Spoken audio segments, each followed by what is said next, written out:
आप कौरवों तथा पांडवों की कथा तो जानते ही हैं। पांडवों के बड़े भाई युधिष्ठिर थे। वह इंद्रप्रस्थ के राजा थे।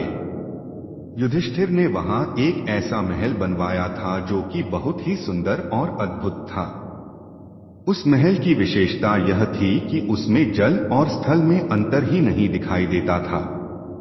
जल के स्थान पर स्थल और स्थल के स्थान पर जल के जैसा भ्रम उत्पन्न होता था।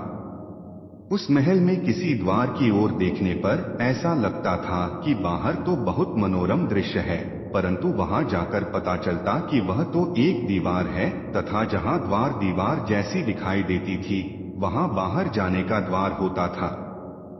बहुत सावधानी रखने पर भी बहुत से व्यक्ति उस अद्भुत महल में धोखा खा चुके थे। राजा युधिष्ठिर ने एक बार राजसूय यज्ञ किया। उन्होंने इस यज्ञ में सभी राजाओं तथा अपने परिजनों को आमंत्रित किया था। सभी राजा उस अद्भुत महल को देखकर प्रशंसा कर रहे थे तथा चकित भी हो रहे थे। दुर्योधन भी उस यज्ञ मंडप में आया हुआ था और महल को देखने की इच्छा से वह महल में घूमने लगा। जब वह महल की सौंदर्यता को निहार रहा था, तब वह एक जल के स्थान को स्थल समझकर उस पर चलने लगा, परंतु वह स्थल नहीं जल था और भ्रम के कारण वह उस जल में जा गिरा। यह देखकर द्रौपदी ने उसका उपहास किया और यह देखकर वह बोली कि अंधों की संतान अंधी। इससे दुर्योधन क्रोधित हो गया।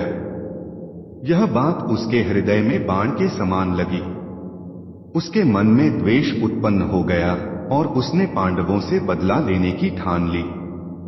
उसके मस्तिष्क में उस अपमान का बदला लेने के लिए विचार उपजने लगे। उसने बदला लेने के लिए पांडवों को द्यूत क्रीड़ा में हराकर उस अपमान का बदला लेने की सोची। उसने पांडवों को जुए में पराजित कर दिया।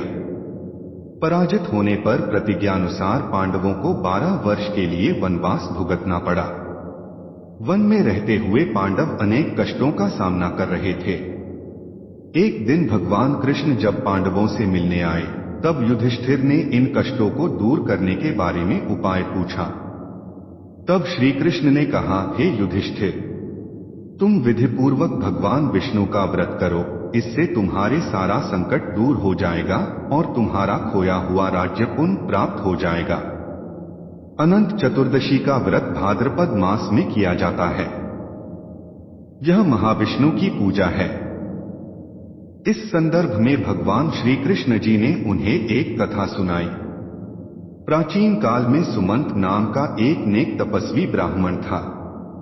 उसकी पत्नी का नाम दीक्षा था। उनकी सुशीला नाम की एक कन्या थी, जो कि बहुत ही सुंदर और धर्मपरायण थी। कुछ समय उपरांत सुशीला की माता दीक्षा की मृत्यु हो गई। पत्नी की मृत्यु के बाद सुमंत ने कर्कशा नामक स्त्री से दूसरा विवाह कर लिया। सुशीला बड़ी हुई तब उसका विवाह ब्राह्मण सुमंत ने कौंडिन्य नामक ऋषि के साथ कर दिया। विदाई में कर्कशा ने दामाद को कुछ ईंटें और पत्थरों के टुकड़े बांध कर दे दिए। कौंडिन्य ऋषि दुखी होकर अपनी पत्नी को लेकर अपने आश्रम की ओर चल दिए, परंतु रास्ते में ही रात हो गई। वे नदी तट पर संध्या करने लगे।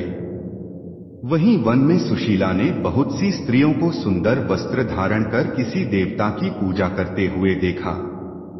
सुशीला के पूछने पर उन्होंने विधिपूर्वक अनंत व्रत की महत्ता बताई। सुशीला ने वहीं उस व्रत का अनुष्ठान किया और 14 गांठों वाला डोरा हाथ में बांधकर ऋषि कौंडिन्य के पास लौट आई। कौंडिन्य ने सुशीला से डोरे के बारे में पूछा तो उसने सारी बात बता दी। उन्होंने डोरे को तोड़कर अग्नि में डाल दिया। इससे भगवान विष्णु जी का अपमान हुआ, जिसके फलस्वरूप ऋषि कौंडिन्य दुखी रहने लगे। उनकी सारी संपत्ति नष्ट हो गई। जब उन्होंने अपनी पत्नी से इस दरिद्रता का कारण पूछा तो सुशीला ने अनंत भगवान का डोरा जलाने की बात कहते हुए वह बोली कि यह सब भगवान अनंत के अपमान के कारण ही हो रहा है। पश्चाताप करते हुए ऋषि कौंडिन्य अनंत डोरे की प्राप्ति के लिए वन में चले गए।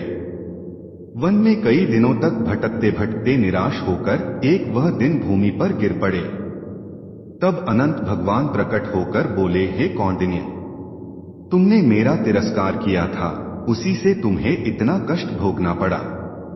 तुम दुखी हुए, अब तुमने पश्चाताप किया है, मैं तुमसे प्रसन्न हूं।